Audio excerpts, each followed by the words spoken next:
We love being able to go to the different high school, colleges, middle schools to live broadcast sporting events around the area. Georgia Alabama Sports Live appreciates all the fan support, but without a presenting sponsor like Glenn Smith Chevrolet and GMC and Opelika, none of this would be possible. So we want to say thank you so much. Go to glennsmith.com. That is right, glennsmith.com. See all the inventory and see why people always say, get ready to smile. Thanks, everyone, and thank you to Glenn Smith Chevrolet and GMC for being our presenting sponsor.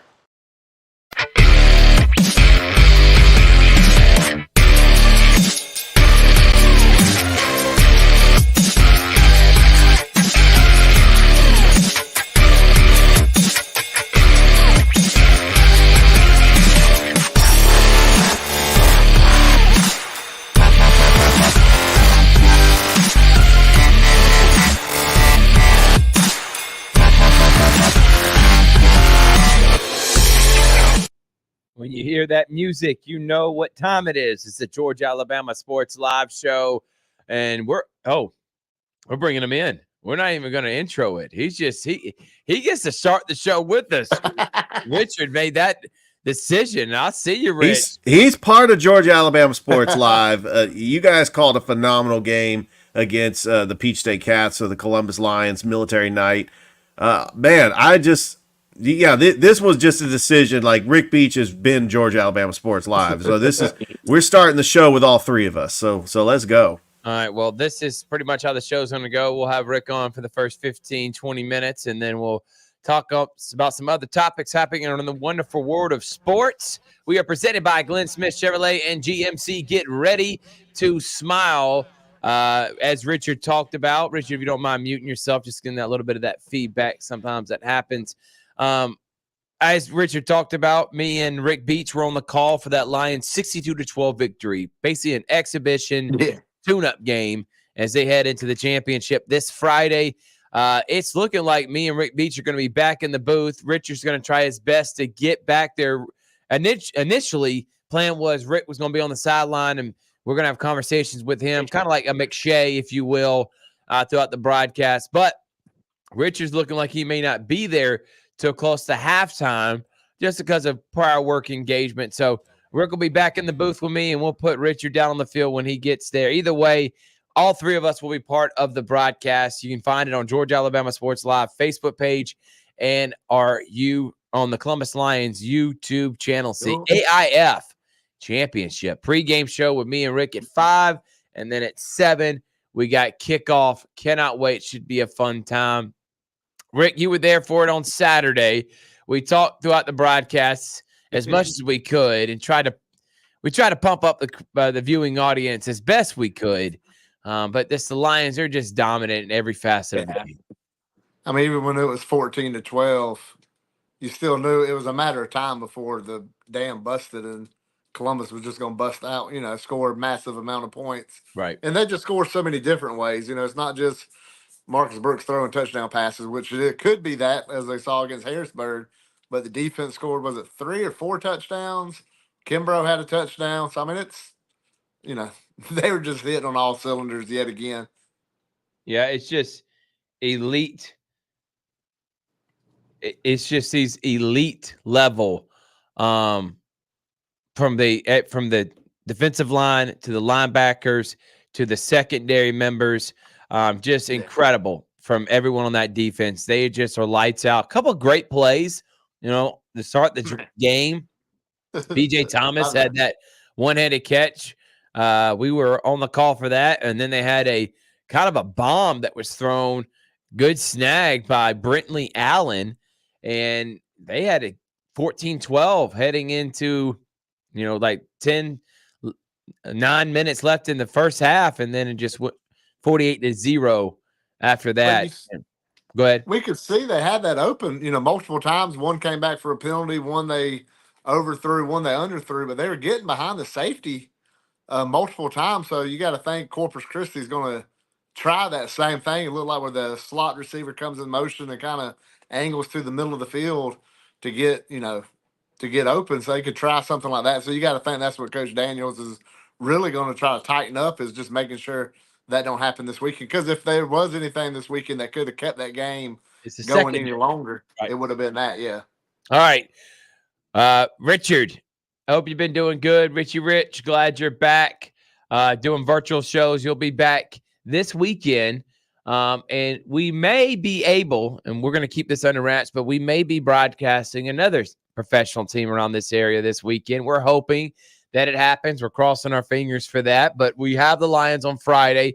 So today, Chris Gates, MVP he is, goes to CSU because I had the obligation of running these first 2 weeks. I'm running the Campus Academy summer camp and wasn't able to get away like I thought. So Chris just went and broadcasted at Northside. They didn't have Xavier Davies. I was looking for him. I didn't see him out there. Northside taking on Glenwood. Glenwood looked really good. They got some new players. Looking forward as they transition to the AHSAA. We didn't hit any other CSU team camps. We also got Porter Sports team camp, girls camp.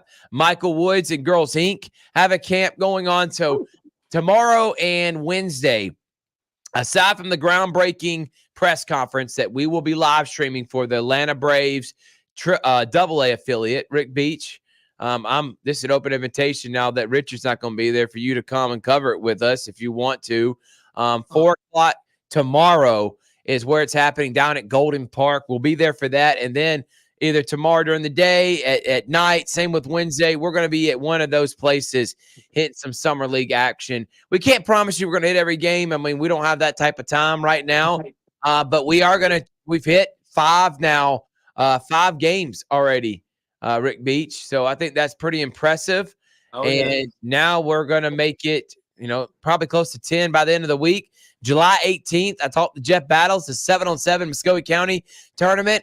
I saw Tony Dimitri went live. I know, Rick, we'll talk Harris County a little bit. Maybe we can get some football action here soon this summer as we get ready. As you commented on Sports Vision show today, 67 days from the high school. Just 67. I mean, it won't be long at all. You got to take up a month of that. We're getting into July. Now you're getting into thuds at practice.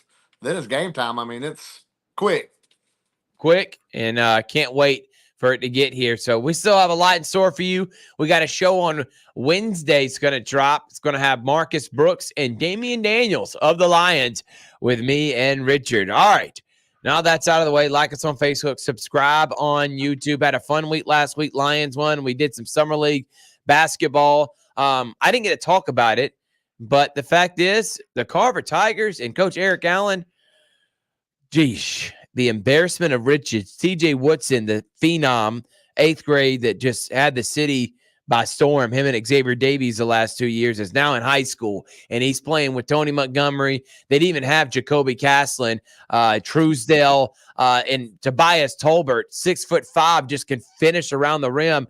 Obviously, he's been in the gym working with Coach Allen. Carver looks like it between them, Pacelli, depending on how that roster shapes out, and Central. Those are going to be the 3 best teams next year. Salt Calvary, they got some new players. They actually beat Shaw. Again, it's Summer League. Shaw's missing half their players anyway. But Calvary looks like it's going to be a much improved team as they head to the GIAA. We're going to get Brookstone. I love Summer League. It reminds me of my high school days, fellas. Going out there playing 3, 4, 5 times a day, 45-minute games. You're in, you're out, and I just loved every second of it during my high school career. Richard, I know you wish you could be here for it. Yeah, my work is actually taking me away from the area. I'm actually on the other side of the state in Fort Stewart near Savannah. And, I really appreciate just everything that Georgia Alabama Sports Live has done. I was able to see some of the games. And, with everything going on in sports, it's busy time, even during the summer. It's something just feels missing because we don't have the Columbus Chattahoots. I remember last year I was helping Tom Callahan on the broadcast for the Columbus Chattahoots and the Chattahoochee Monsters, and as their season was June and July. But we do have Columbus United. We've got the Lions in the championship, and we then got Fountain City FC in the championship too. That's true. That is very true. On Saturday, Otis Spencer Stadium, they're going to be down there. So, if you're a soccer fan, I mean, you've got soccer on Saturdays in both football stadiums in Columbus. So you just make your way down there, and that's going to be a lot of fun.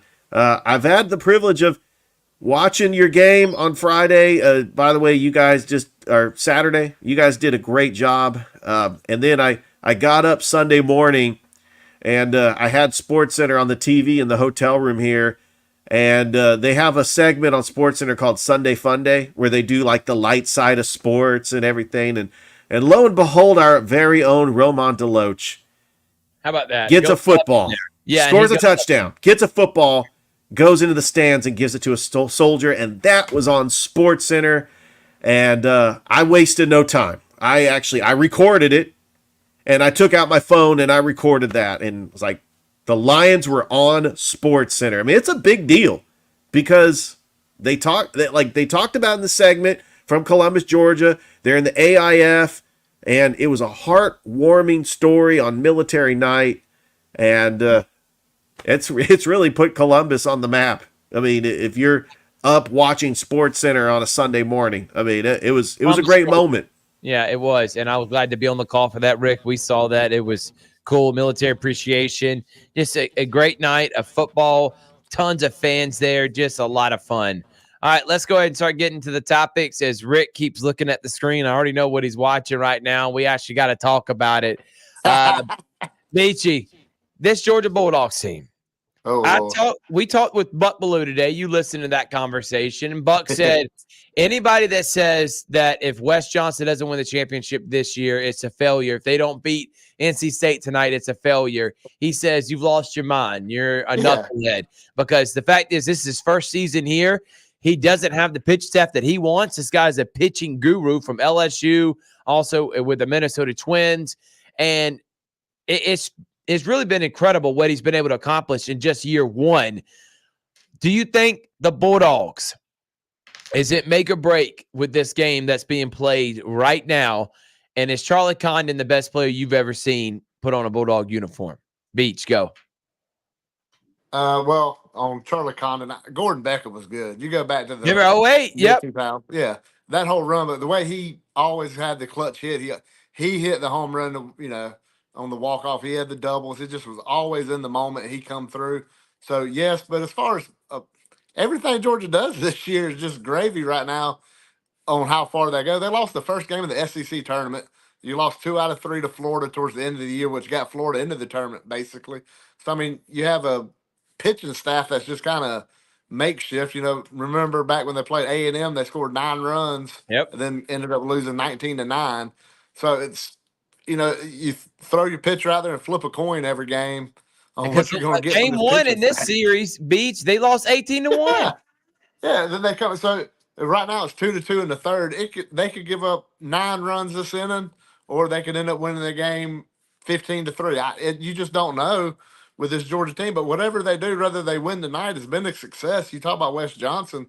He was at LSU, won a national championship as a pitching coach. He was also at Arkansas and was without a strike away from winning a World Series with Arkansas, and they got beat by Oregon State a few years back. Then he went to Minnesota. I mean, he's like you called him a guru pitching, and he'll get the guys in there to pitch.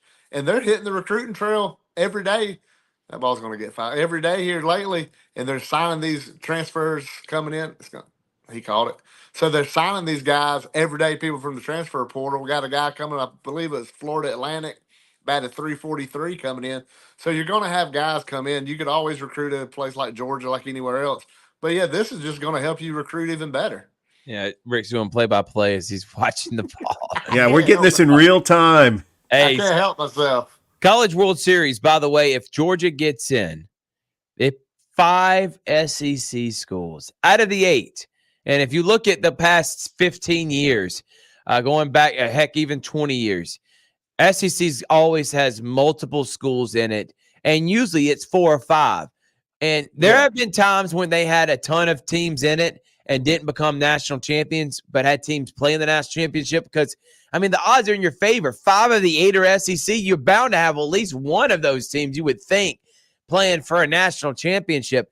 You've had LSU win, Mississippi State, Ole Miss, Auburn's made a College World Series. Georgia's trying to make it first time in 15, 17, whatever it is, 16, 17 years.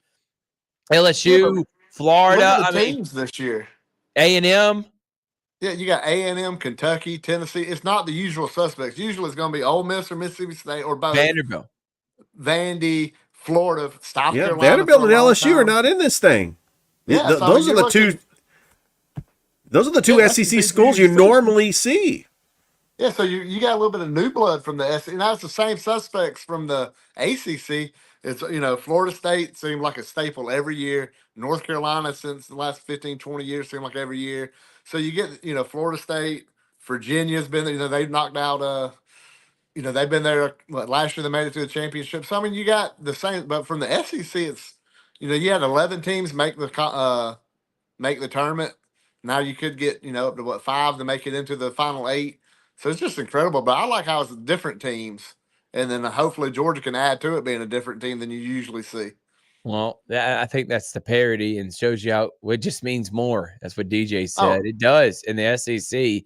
Baseball, softball, doesn't matter. I mean, softball had Oklahoma and Texas. They're both going to be in the SEC next year. So it's when you just think elite. about football, think about like the Big Ten dominating football. It's the same teams for the last 40 years from the Big Ten. When Right. you look at the SEC in the last 20 years winning national championships, you just run down the list, hit the Rolodex. It's different teams Yeah. that's been able to do it. No other, ACC has Clemson, Florida State, then turds after that in football. Yeah. So, I mean, it's, the SEC in every sport is multiple sports, multiple years coming out. Well, Rick, Braves, they look like poop, Wow. man. Party pooper. You're a huge Braves fanatic. You're a guy that Yeah. keeps up with the Braves. You're kind of like Tyler Redmond. I mean, this team, it's the epitome of just yank on your heart all the time because the last 2 years you got record-breaking offenses. You can't even get past the Phillies. You win a World Series and it wasn't even your best season. You didn't even have your best player, but that's the year you win the World Series. Yeah. I'm thinking about the 03 season that Gary Sheffield, Chipper Jones, Andrew Jones, Vinny Castillo, Marcus Giles, Rafael Furcal, Javi Lopez, Greg Maddux, Tom Glavine. I mean, the list is going on and on. They went over 100 games and didn't make it to the NLCS. Yeah. I bring up these random teams because the Braves seems like they always break our heart. But with that said, last time that we've had this happen to us, we traded for 3 guys that ended up being the MVP of the NLDS, NLCS, and the World Series. I just don't see it, Rick. And the more and more I do that, and the more and more I watch these Braves teams struggle, and as great as I don't feel like they're going to catch Philly. I don't think Philadelphia Phillies are the Mets. I think that they are going to continue this streak, and you know what? Let them have it because we've seen going from end to end as the best team in baseball doesn't translate into World Series championships. Rick, talk me off the ledge because I am not feeling very good about this. And I'm wondering if we even going to make it as a wild card team the way this team is hitting. They made the Nationals look like a competitive team. But they didn't just do it this week. Look back to last week, Nationals took 3 out of 4 in Atlanta. I was there for that one, for Memorial Day when Charlie Morton gave up 8. So it's not like it just started. So they can't score runs when they need. They give up just ridiculous amount of runs here lately. 7 runs to the Nationals. I mean, I don't know. It's just been ridiculous. The offense is off the charts. Just not hitting the ball. I mean, you're never getting the second and third. Nobody strikeouts through the roof. It's just not a good baseball team. Now you could throw all the 2001 comparisons and all that, but if they don't make a deadline deal and get somebody in here, and it's got to be you got lucky in 21. You call it what it is. It was luck that all 3 trades just caught. Out. You know what I'm saying? And if that's what you're going to rely on, I think you're in trouble. You're relying on Charlie Morton, who's 40 years old, or you got Max Fried and Chris Sale. Then after that, Lopez, as good as he is, you just got to think he's going to hit a wall in innings being a rookie at some point. And this bullpen is not spectacular. I mean, even at the tail end of the bullpen is not spectacular. Georgia just got out of the 3rd inning with 2 on. But, you're looking at this Braves team. I don't know what deal is out there with so many wild card teams. Everybody's a player. So you have like the White Sox, the Angels. I mean, how many teams are really out of contention now with 3 wild card spots? Richard? I do want to say you have you're down in the division by 9 games. I think that it's going to be very challenging to try to catch the Phillies because they're just playing on another level. But you do have the wild card. Right now, the Braves would be the number 1 wild card team. I think that they've got to get a pitcher by the trade deadline. I was actually looking at, Hurston Waltrip had his debut on Sunday. I mean, I like seeing these young arms, but I just don't think they're ready for the big stage. I mean, he got shelled. He only pitched 3 2/3 and gave up 7 runs. I mean, Lopez could be good, but can you rely on him in the postseason? I think that you've got to get a number 3 starter. Your 2 starters, Chris Sale, Max Fried, they're going to be ready for the postseason. You got to go get a number 3 starter at the trade deadline and maybe get an ace, and maybe they can catch fire in the postseason. But I think that the Atlanta Braves are just feeling they're being snake bitten by these injuries with Spencer Strider and Ronald Acuna Jr. And the bats that were hitting, that were setting records last year, are not doing anything. Y'all buying the conspiracies? The dead ball, the Braves are getting dead balls, the launch angles and exit velos the same as last year, just the ball ain't traveling as far, and all this stuff that they're looking at. I mean, you get some Braves fans riled up. That's what you're trying to do, Rick Beach. I did want to say, I don't really buy it. I just think they just ain't hitting. I mean, it's the Braves that we've watched for 40 years. Braves are 30 years for Thrift. They got the Brewers, you got the Dodgers, and you got the Phillies. All 3 are division leaders. They all have above 500, and the only other team above 500 in the NL is the Braves. So I know people are like, "Are you kidding me? They're not going to make the wild card." But right now, they have not played They played below 500. They're going to make the playoffs because I just think unless I know Chicago gets hot, Cincinnati, San Diego, San Fran, Arizona, any of these teams maybe get hot. Braves do have too much talent not to, but right now they're playing just as bad as everybody else other than the 3 division leaders. And it's been a sad sight right now. So let's just get through June and July and hopefully, because, normally for, SEC fans, especially Alabama, Georgia, Auburn, Florida, South Carolina, Mississippi, all the states in the SEC that claim the Atlanta Braves. Usually you can get through June and July because you're watching the last couple of years Braves play great baseball all the way to playoffs. Now, Rick, it could be pretty bad these next couple months if they don't turn it around. Yeah, I mean, the wall's not falling in, but you just lost 6 out of 8 to the Nationals over the last week. That's rough, and it's in between. You ain't beating nobody. You split 2 games with Boston, which you have a chance to win those 2 games. You're just thinking like, man, this is as bad as it's been in a while. And you go back to 21 when they were struggling that season. The difference was there was no expectations. Okay, you were just hoping to make the playoffs that year. Now you're coming into these seasons with expectations to win the World Series. And when you have that kind of expectations and you're 9 games back in June, it's just a hard pill to swallow. Now you do have the injuries, but the Braves have so much talent, and they showed in 21 that you can win it without your best offensive player. Exactly. All right, let's move on. A few more minutes here with Rick Beach, Harris County. Anything up to date? The voice of Harris County, Rick Beach. What you got for us? I know they got some summer league baseball. I know they got flag football practice. What's happening? Softball, basketball, summer league. Well, softball started their practice last week, so they're getting ramped up, ready to go. Coach Jenkins got the girls out there, and they've been getting after it. And saw them at the indoor doing some drills. So they're getting ready for their season, which it comes quick. I mean, we said 67 days till football, but once school starts, you're already into softball, then football. So we're going to be rolling pretty quick. And that's the main focus right now. Sports going on right now. Football's doing non-contact stuff. They're in the weight room doing, their agility drills and stuff on the indoor facility. But yeah, it's just getting ready. It's a lot of excitement, a lot of, excitement for the season. Got big games to start the season off. Obviously with Manchester being the opening game, the excitement for that game is, as high as it's been in a long time, especially coming off an Elite 8 run that Harris County had last year. And, coming in this year, you got your coach back, you got the offensive line back, you got a lot of the defensive players back. So the excitement's there for the season, and just that Manchester game is going to be monumental. And we're going to have stuff leading up to it. Rick's got some great ideas. with kind of like the end of the trenches, WRBL. We may have some of that heading into football season, especially as we get towards July when they actually start able to practice and stuff. June's more, working out and stuff like that. I do got to ask before we let you go, and Richard's maybe got one more question. Yeah. How you feeling about the football team, man? Because last year you had an historic year. Made all the way to the quarterfinals, one of the best teams in Harris County history, especially being a 5 in the 5A classification. You're replacing a lot, pretty much your entire offense, or at least your second half. Because first half, he wouldn't get as many touches. Second half, he just bombard people.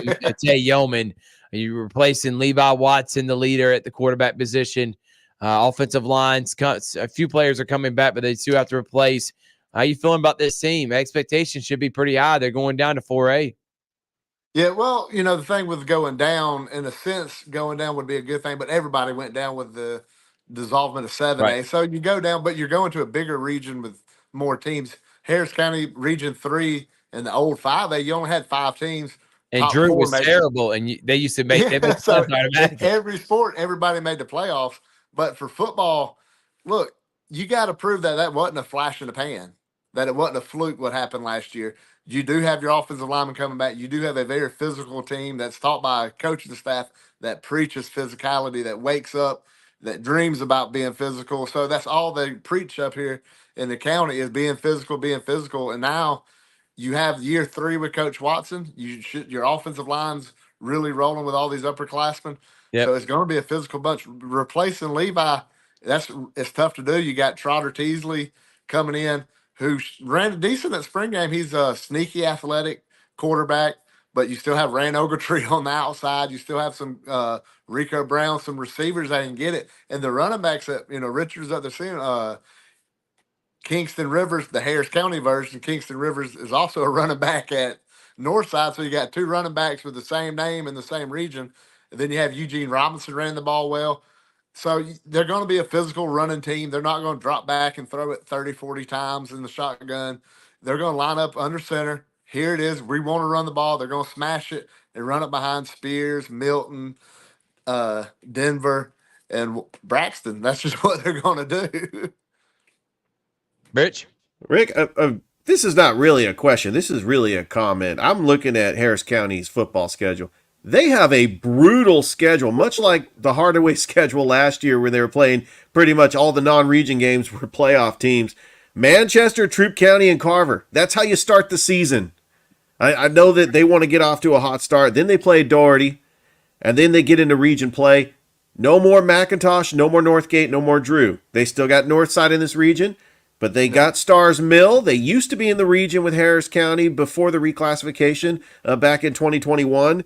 Mundy's Mill, Central of Carrollton, Griffin, and Jonesboro. I mean, what do you think about this region? I mean, I know there's more teams, so it's not going to be a scenario where everybody but one team makes the playoffs. Harris County is going to have to try to battle in this region if they want to make the playoffs. Right, it's going to be a battle, and every week's going to be a grind. You're hoping those non-region games at the beginning gets you ready for that grind, that makes you tougher, that gets you more physical, because you're going to have no choice. You know what Manchester's going to bring. Granted, they might be a smaller classification.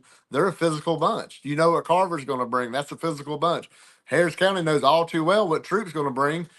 3 years in a row, they beat Harris County.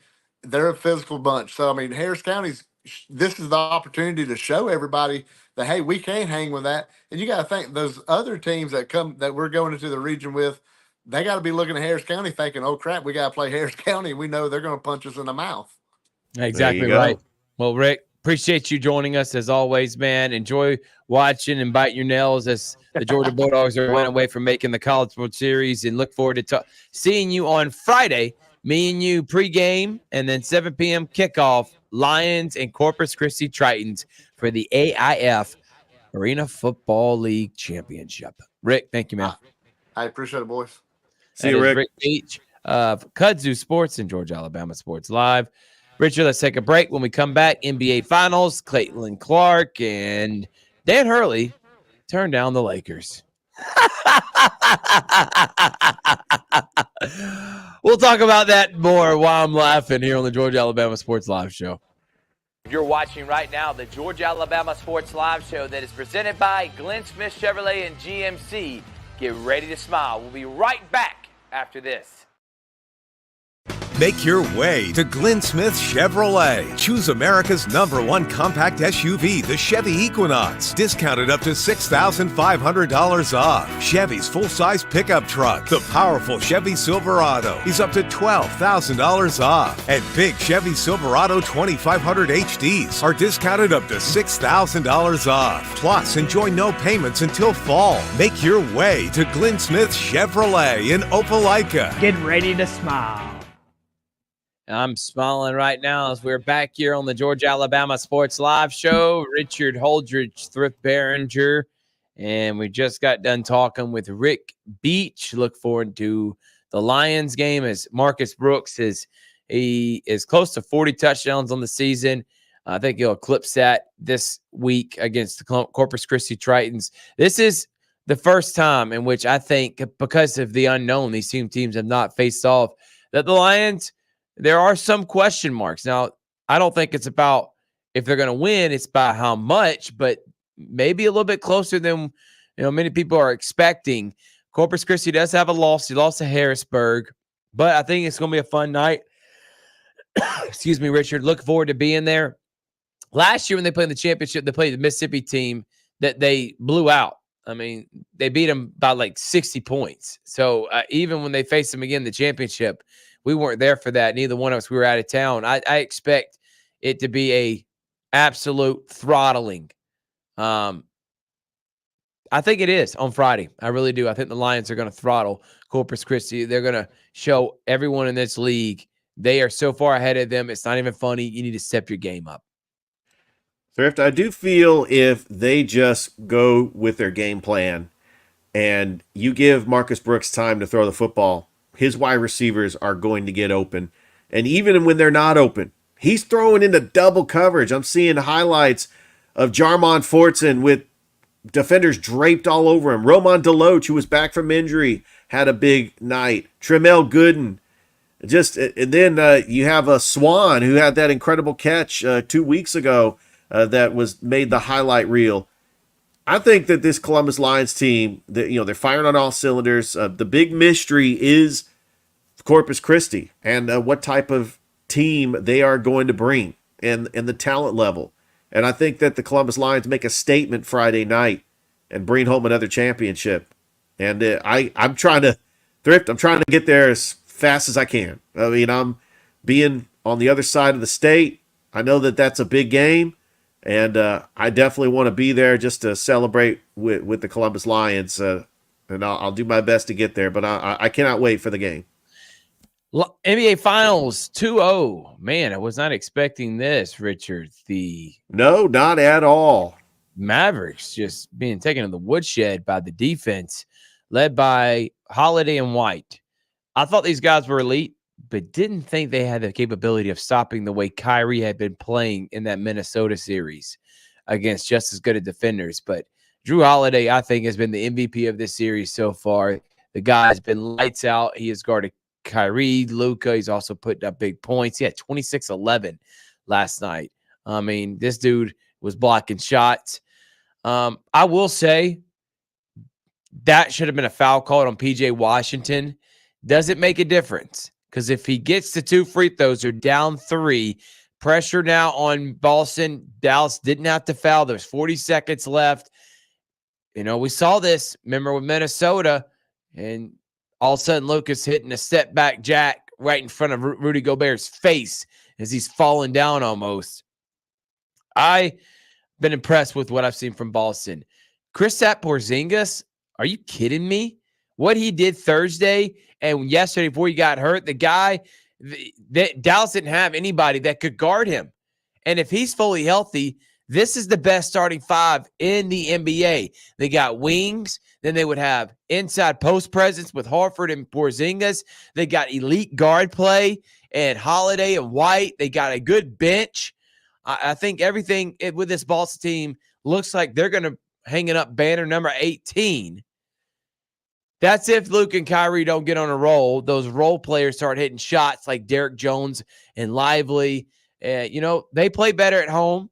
I think they're going to get game 3, and game 4 is going to decide the series. If Dallas wins that, the last 3 are up for grabs.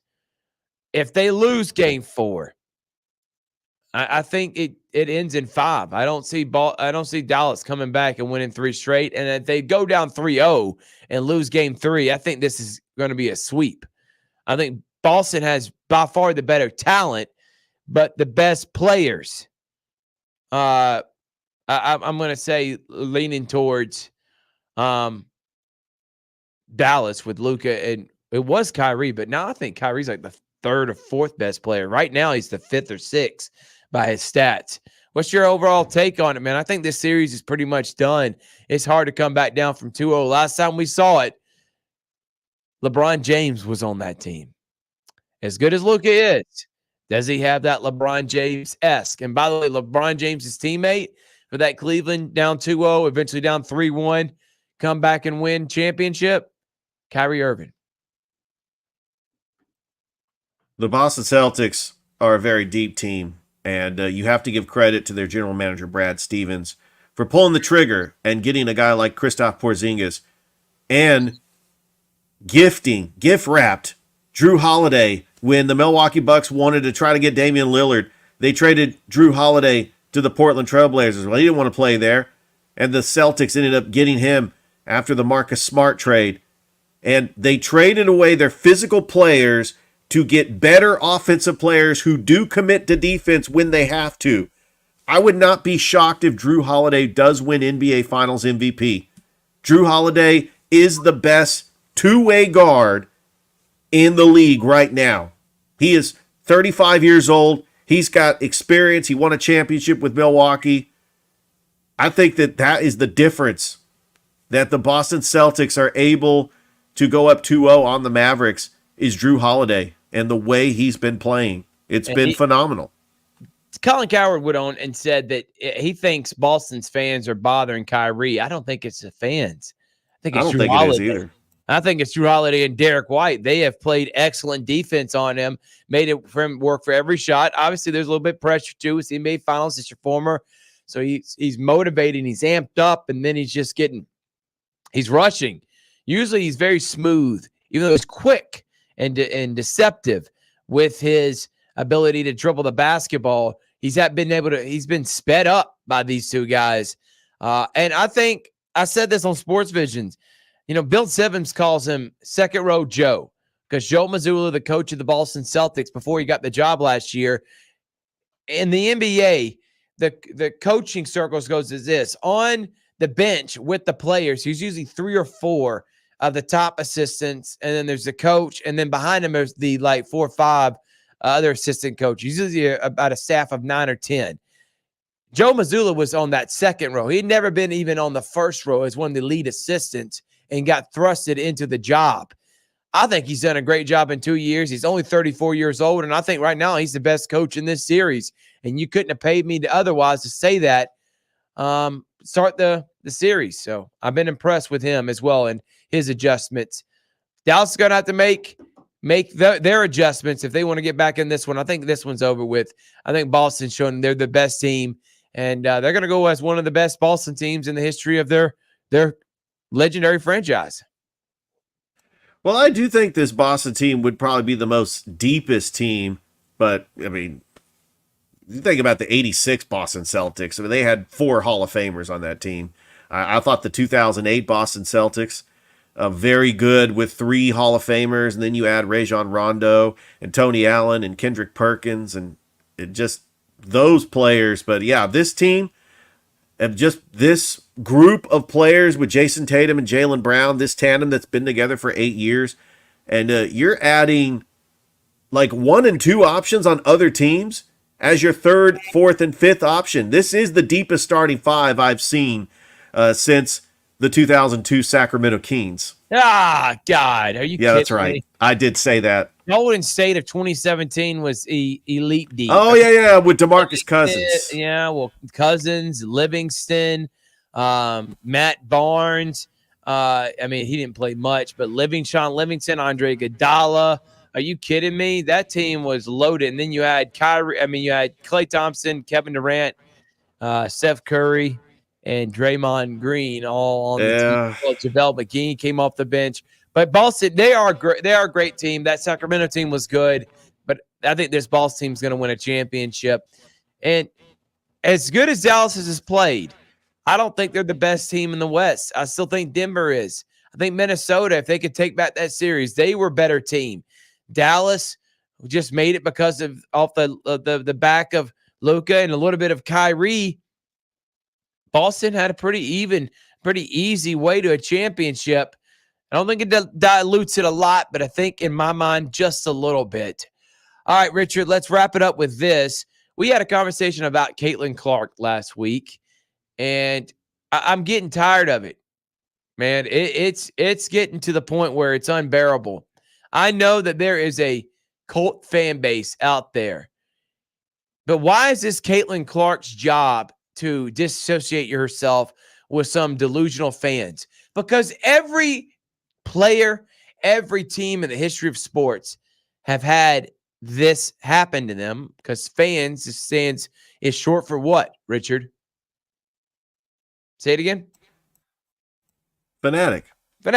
And a fanatic is not someone that's very reasonable, Richard. So there's a lot of unreasonable people.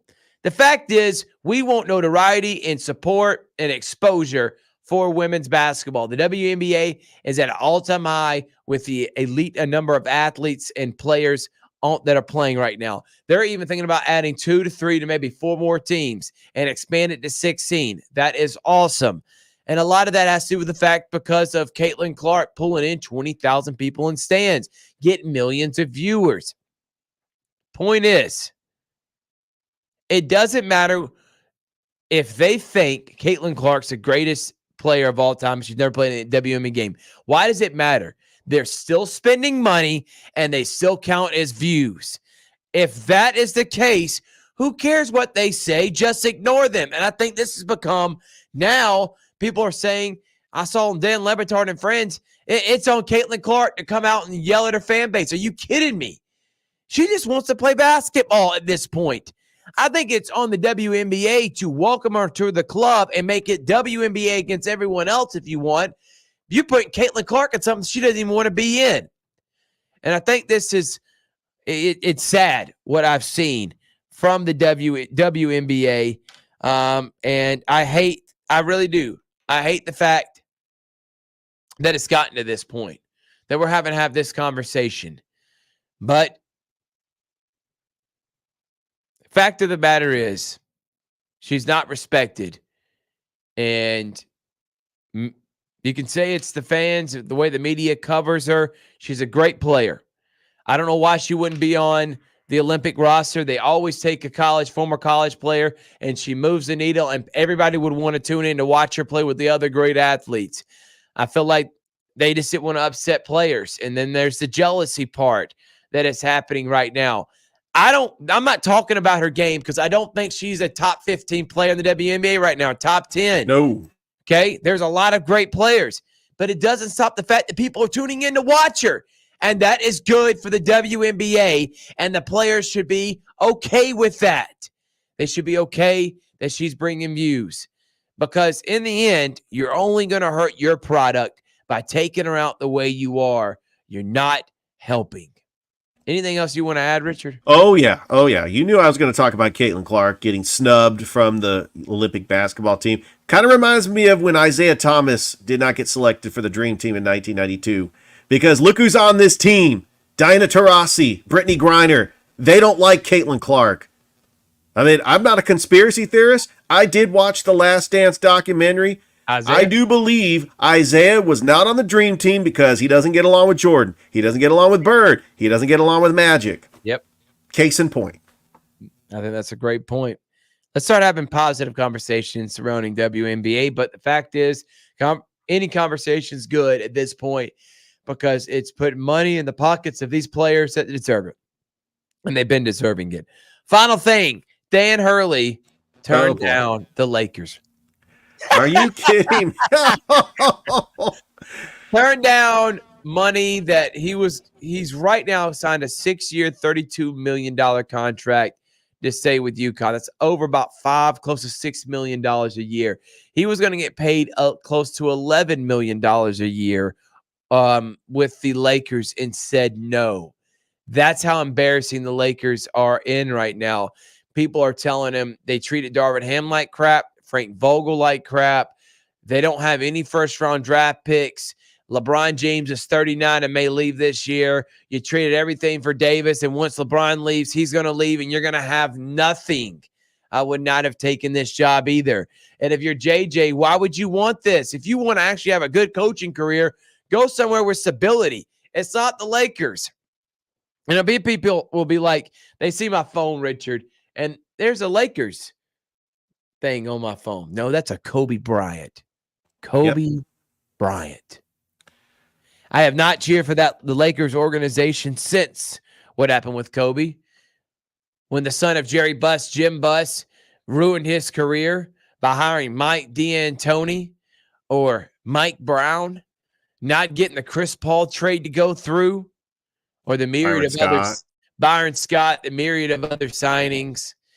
Kobe tore his Achilles at 34 because he's playing 45 minutes a game. That's crazy at 34. LeBron wasn't even thinking about that. That's why he's played for so long. And he wasn't able to recover.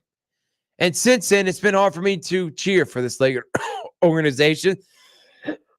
They won a championship, but it was during COVID. The Lakers have made it to a conference championship and won a world championship and made it. Nope, they have not made it to the second round. So the championship and conference championship and the NBA finals. Those are the only two, Richard, they've seen since 2013. 2012, they made the second round, but I'm talking about after the Kobe Bryant era. Right. This Rob Pelinka, Jeannie Buss, this whole thing was a clown show. It always has been. And Dan Hurley just embarrassed them. And remember, Rob Pelinka got Magic Johnson fired. He's gotten every coach fired. How many more embarrassments can Jeannie Buss and Lakers put up with? Because he obviously is not working and is not a great GM. He's an agent. He's not a real GM. But yet Jeannie Buss keeps him. So there's something going on there. This is sad for what has been one of the best organizations in sports during the Jim Buss era. Has now turned into a laughingstock. They are not as bad because they did win a championship and they do care about winning. But some of the moves are up there with the infamous Donald Sterling. And I had to say that because, by the way, Clipped came out. It's an FX show about. I got to watch that. I have not watched an episode yet. Two episodes have come out. Ed O'Neill plays Donald Sterling to a T. It's unbelievable. Lawrence Fishburne is great as Doc Rivers. They got guys playing Chris Paul and Blake Griffin. It is a great show so far. Looking forward to seeing the rest of it. Any other thoughts on the Lakers? And now I don't know where they go with this. And again, this is still depending on if LeBron comes back next year. Wow. The Los Angeles Lakers. And for a second, I would like to gloat. As a habitual Sacramento Kings and Golden State Warriors fan, and yes, I flip-flop. I lived in both places. I'm the biggest bandwagon fan in the NBA. The Lakers is the most hated rival of both of the Warriors and the Kings. To see the Lakers, a dysfunctional franchise since Phil Jackson left. And really, that was the last stable coach because they haven't had a coach there to last more than 4 seasons. They've had Luke Walton. They've had Bernie Bickerstaff. They've had Mike D'Antoni, like you mentioned, Byron Scott. It just hasn't worked out. And you give LeBron too much power. And now there's talks. You want to center this franchise around LeBron or AD? Or why not keep them both? They don't have any first-round picks. In the next 4 years, they're losing 2 of their first-round picks. This is not a good job. Nobody wants this job. I know that the brand on the across the jersey, there's a lot of history with that because great Hall of Famers played for the Los Angeles Lakers. But since Dr. Buss passed away, and he gave the team to his son. This franchise has been dysfunctional, and LeBron kind of saved it when he came to LA in 2018. And yes, they did win a championship. And he still brought his mess, and then people don't even credit that championship, Richard. The Russell Westbrook trade, it was such a disaster. But look at those lean years when the Lakers were really bad, when Kobe retired in 2016, and they got Julius Randle, Brandon Ingram, D'Angelo Russell, Lonzo Ball. They had lottery picks, top 5 picks, couldn't pan out. LeBron didn't want to play with a bunch of kids, so they got rid of Brandon Ingram and Lonzo Ball for one championship, Richard. Yeah, you mortgage the future. How about the trade when they traded KCP, Montrezl Harrell, Kyle Kuzma to Washington for Russell Westbrook? Are you kidding me? And look how that's panned out. That was a horrible trade. This is all, again, Rob Pelinka.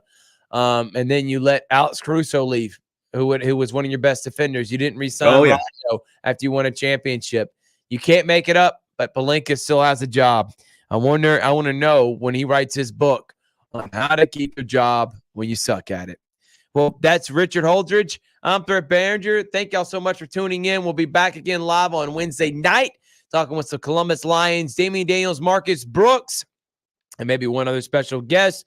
And then Friday, pregame show, 5 p.m., kickoff 7, Lions and Tritons for the AIF Championship. Cannot wait. And we got even Summer League basketball these next couple of days, too, all on Georgia Alabama Sports Live. Presented by Glenn Smith Chevrolet and GMC. Thank you so much, Rich. Good night, everybody. Thank you for watching the Georgia Alabama Sports Live Show presented by Glenn Smith Chevrolet and GMC. You're ready to smile.